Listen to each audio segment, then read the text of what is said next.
রায়গঞ্জ এখান থেকে কিষানগঞ্জ 80 কিলোমিটার। বাবা অনেক দেরি এখন। ঘোষপুকুর ঠাকুরগঞ্জ।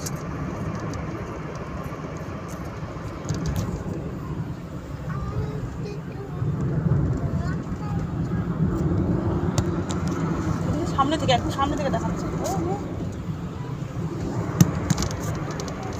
শুকাই গেছে না চা পাতাগুলো, দেখছিস? শুকাই গেছে।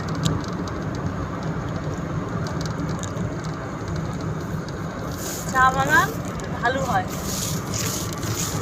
চা বাগান ভালো হবে। মানে জল জানি দাঁড়াতে না পারে। পড়ছি ভূগোল বই, দেখ কাছ থেকে দেখ, ইয়ের মতো মেহেন্দি পাতা মতো।